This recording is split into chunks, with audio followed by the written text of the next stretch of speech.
Welcome and good morning, everybody. I'm your host, Dennis. This is Coffee with Cancer on the KCMD Kicking Cancer Metal Detecting channel. It's New Year's Eve day. Holy moly. It's the last day of 2021. And I, for one, can say this year went way too fast.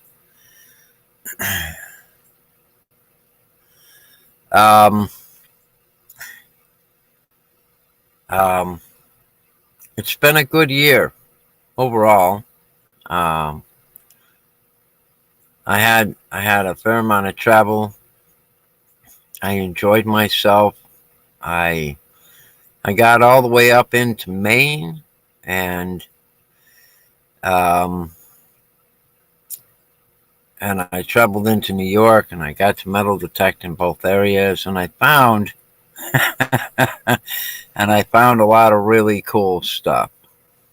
I got to see my old friends from long ago, Mark and Becky Davis, and I got to have a visit with their son, Zach Davis.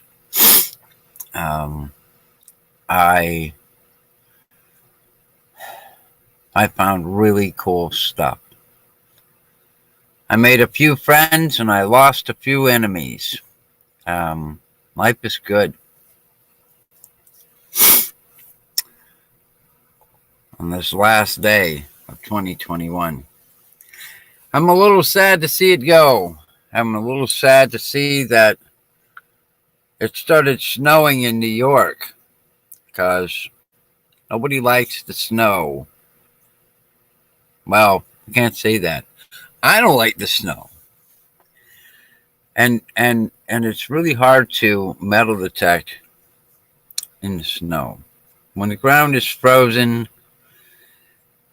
me personally, I am unlikely to try to go out there and bash a hole in the frozen earth to dig up anything, because I'm likely to damage it trying to get it out of the ground. So we came back to Florida, and I guess I'm happy to be in Florida because it's affirmation. The affirmation for today is: I am at peace with all that has happened, is happening, and will happen. I am at peace with all that has happened, is happening, and will happen.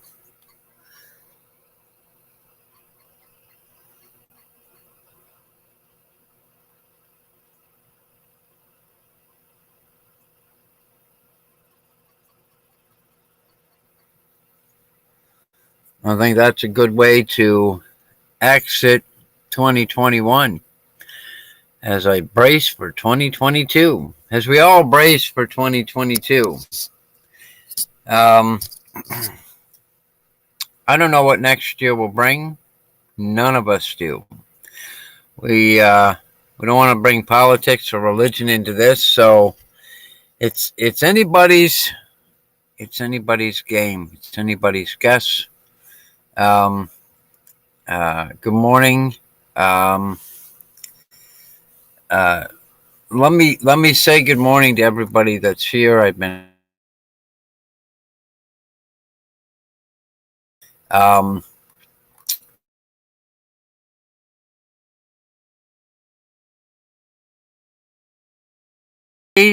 Elvis, as he so righteously looks, acts, talks, sings. I don't know. They call you Elvis, so I'll call you Elvis. Plugs for days. Who was first, by the way? He was the first to write first. Welcome, Plugs. Let's see. We've got River Styx Outdoors. Welcome to the show, River. Swamp Rat Nation, good morning. Donald, welcome. Squirrel Magnet Fishing, good morning. I'm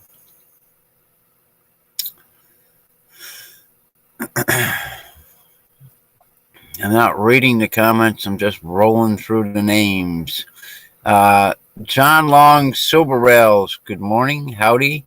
How was the fishing out there at Melbourne, John? Did you catch any pompano or anything outstanding? A big snook or a big red? Some whiting? Man, I tell you, there ain't nothing better than a whiting, fresh filleted and thrown into a pan.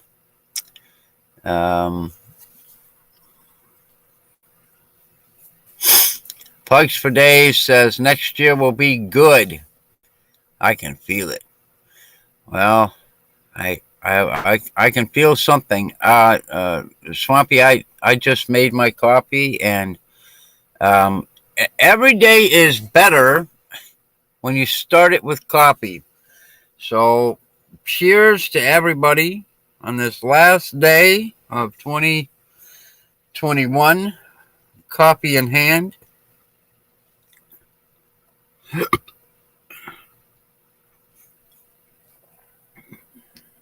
John says small pumps in the surf plus one line break and one half bake, half cut.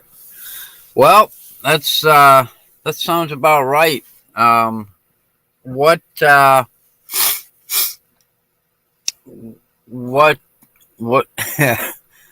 what size line have you got on your fishing pole? What are you running for line weight?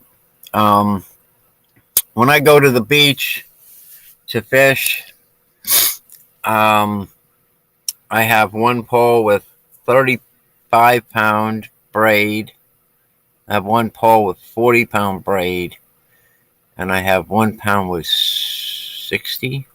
80-pound braid, and 150-pound steel leader, in the hopes, or used to be, in the hopes for a big shark. But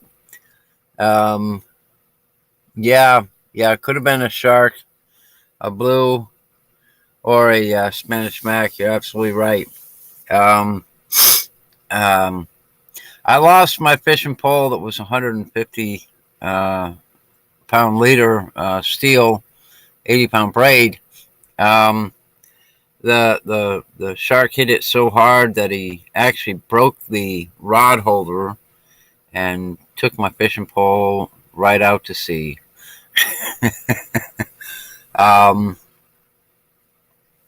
Yeah. So, John, I think here in the next day or so, I'll try to get together with you and see what's going on. I did get your email, and I certainly enjoy going out doing a little hunting, and I've got a property down there in Sebastian that's a city block that the arrangement I have with the owner is that I will only hunt there on weekends when the business is closed, so that I'm not interfering with the business activity or taking up parking area. But there were a total of 3 homes on this city block. And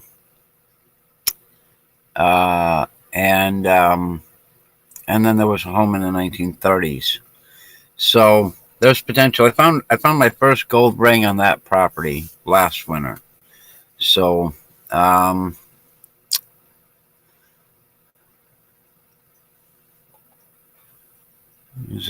Bugs for Days says pick up some Wagyu steaks for dinner and barbecue them. Has anyone ever had Wagyu beef? I've not. I don't know what Wagyu beef is.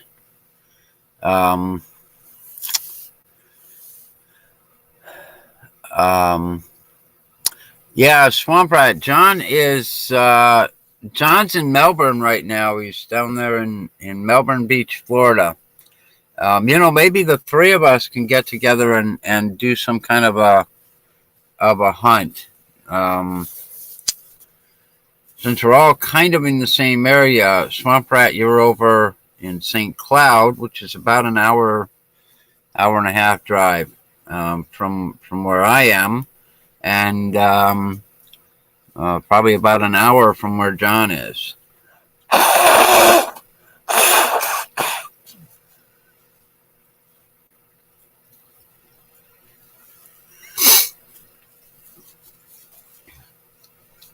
Excuse me.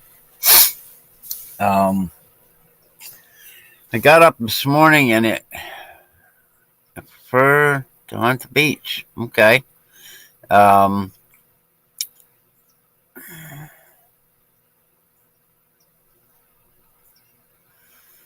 So Wagyu is a Japanese beef, is what Tommy says, and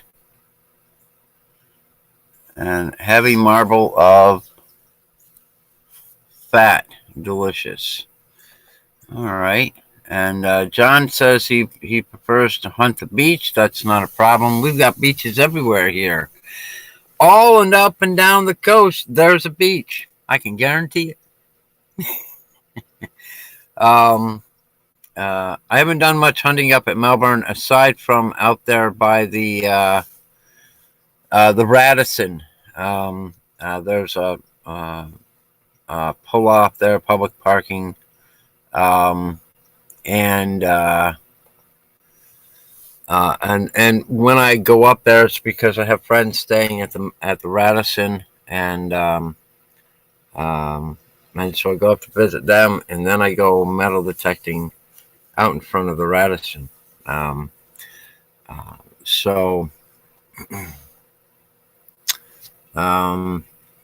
The Swamp Rat says it depends on how fast he drives as to how long it takes to get over here. Well, I suppose that's true.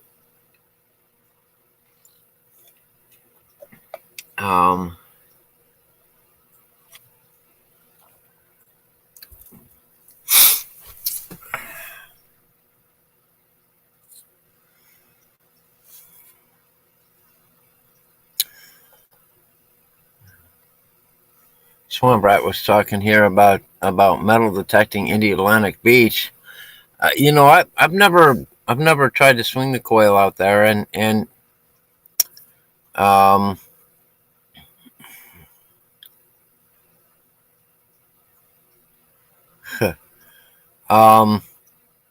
don't do a lot of beach metal detecting. It really wears me out very quickly. Walking in the sand is a much more difficult process than walking on solid ground. And I went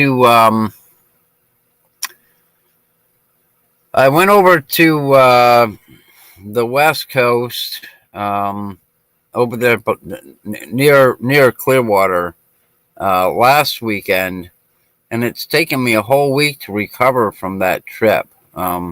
Between the drive across and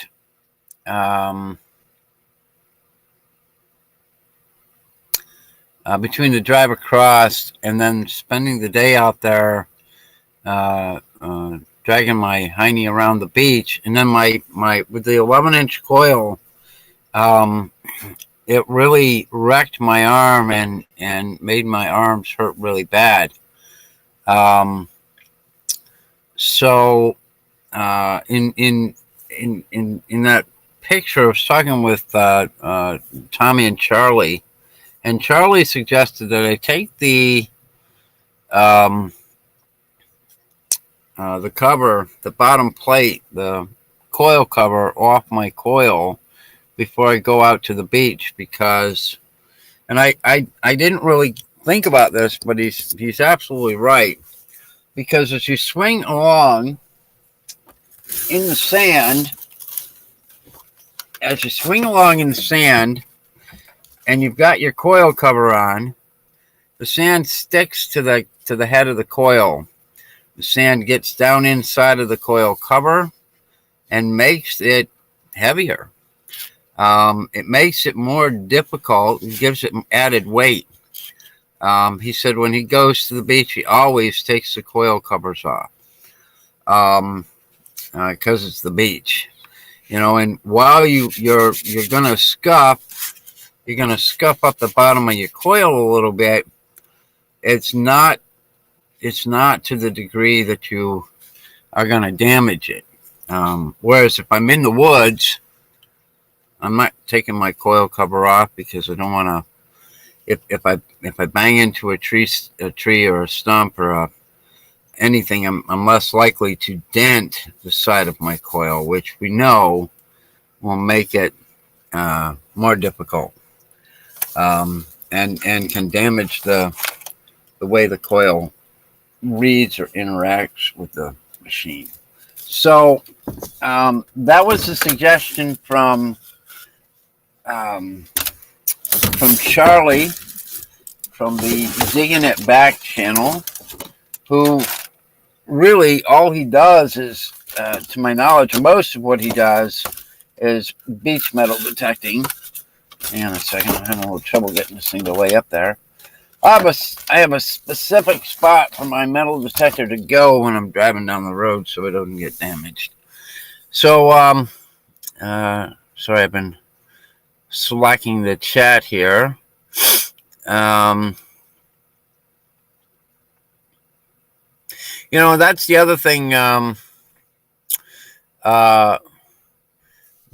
I can see. I went out there on the beach last year with the White's V3i and really struggled because I didn't know how to use the machine. I didn't really understand my equipment. And then I went out there with the White's TDI, the pulse induction machine, and couldn't figure out how to dial that stupid thing in. Which, by the way, that video is done really well, but there's no real metal detecting in it. So don't waste your time with it. It's one of my best hitting videos because I'm on the beach with a metal detector in the background. Wow.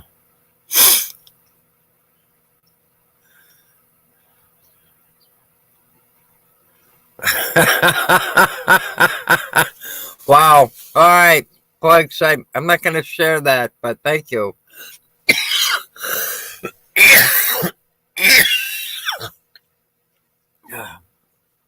Good morning, Ray Gonzales. Welcome. Ray says, I got to the point. I don't know what you were. I don't know. Oh, you were filling your teeth. All right, man. Well, no worries, man. If you need to eat, you got to eat.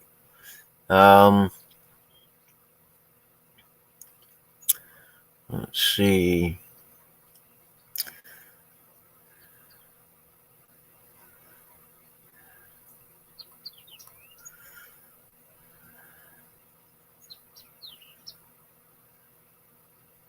Yeah, John, that's the standard coil is the 11-inch, and it just gets to be too heavy for me. I broke my elbow when I was a kid, and I have a lot of trouble with my elbow lately.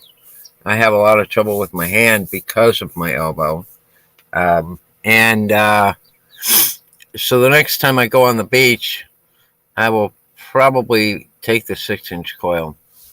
Just because it's lighter, it's easier for me to function with it. My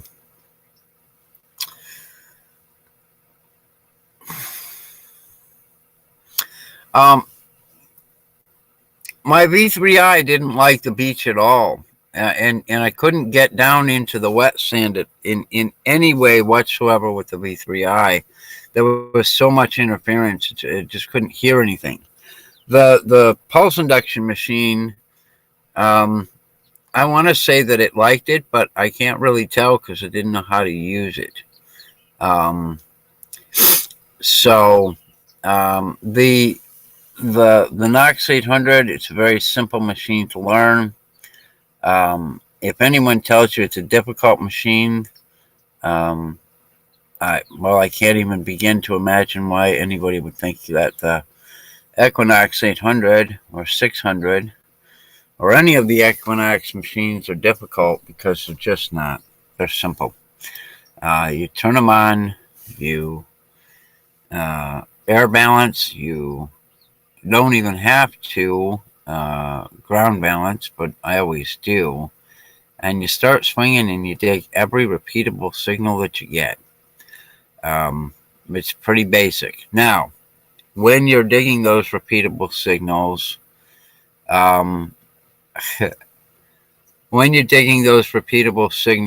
the more you dig, the more you understand what the sound is that you're hearing. I don't necessarily look at those numbers, those VDI numbers anymore, but rather I listen to the tone, and by the sound of the tone, I know that there is a silver coin, a nail, and a nail in that hole, or a nickel, a piece of iron, or a pocket watch. The sound that the machine makes, that tone, is what we should be listening at, and not so much the number on the machine. And if you've got a signal that's iron and it's big, dig it out of the ground. Get that baby out of there. By pulling out big chunks of cast iron, it opens up that ground, that field, for other tones to be heard. The experience I had was, that big cast iron pipe, I would hear it, and I wouldn't hear anything else but that big cast iron pipe. I take that baby out of the ground, come back through a couple weeks later, and then I could start hearing the other less obvious targets. Let's see.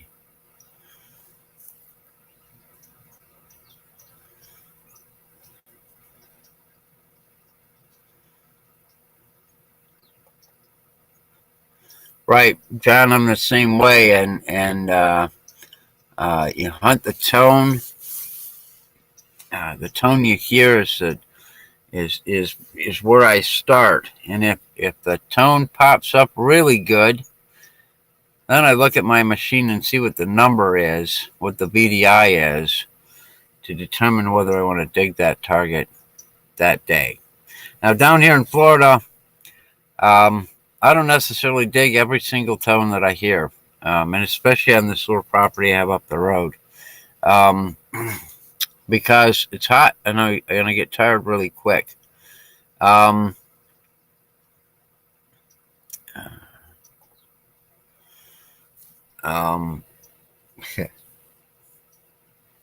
So,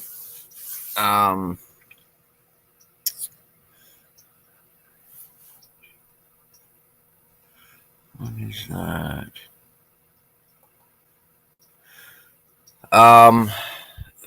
Swamp Rat, if you're going to be down this way, shoot me a message. Let me know where you're planning on going, and I'll see if I can't meet up with you. John, same.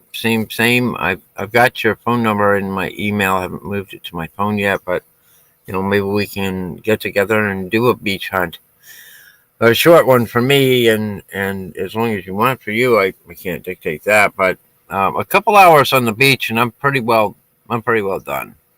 And if I keep pushing, like I did over in the Clearwater area, I think Tommy and I were out there for 4 or 5 hours, and I walked way too far, like I was on my way to Longboat Key or something. It was too much, and then it took me, it's taken me a week to recover from going to the beach for a day. How crazy is that? So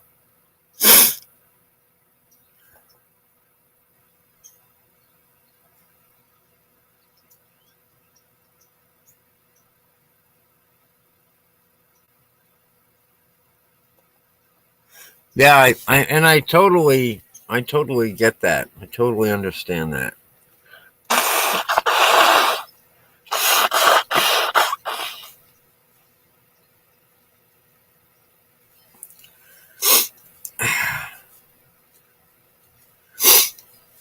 Um, and John, you were saying the other day that you're in your 70s, so you're the almost the oldest person that we have here in the stream out there metal detecting, and we all know that Cynthia Swearingen's the oldest person on the planet. So, um, um, so there you have it. Ray Gonzales is 98. Hey man, that's my line. You can't use that. That's funny.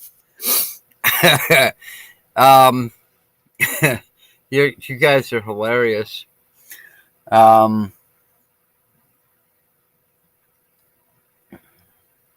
Yes, John, there is a persistent cold going around. I have been battling a sinus issue for months.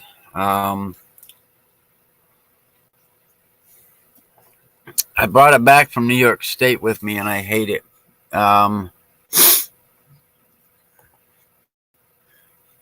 What is? I'm sorry. What is CLL? Um, I don't appear to be. I don't want to appear to be ignorant, so I'm going to ask, what is CLL?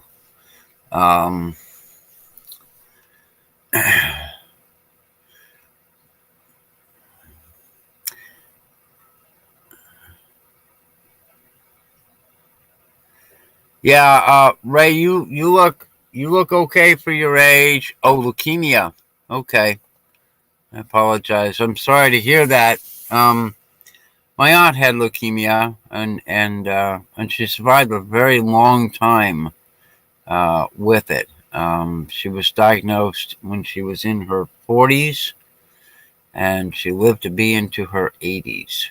So keep fighting, hang in there, stay positive, stay strong, and live long. Enjoy yourself. All right, there's my 2 minute. Whoops. There's my 2 minute warning. My 2 minute notice.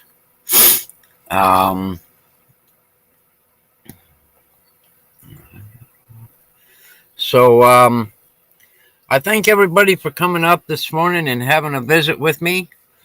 I want to wish you all the best in 2022. As we say goodbye to 2021, let's try to remain positive, forward-thinking, positive energy, good thoughts. Let's try to be the best people we can be, and not just here on screen, but in the background too. It does us no good to come out on a live or on a video and talk about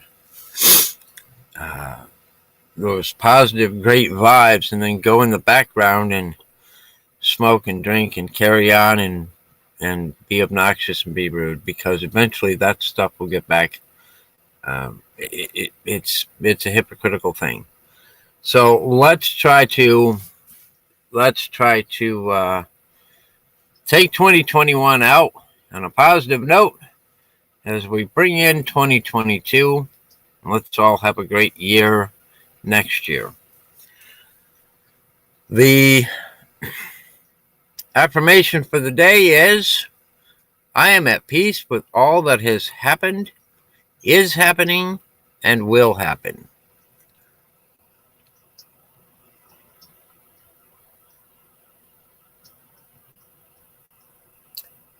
Happy New Year to everybody. Thank you for coming by. We'll see you again. Well, we'll see you again in January 2022. Love you all. Thank you for coming by. Thanks for the support. throw me a thumbs up. I appreciate it. And I'll see you guys. I'll see you guys next year. Yeah, man.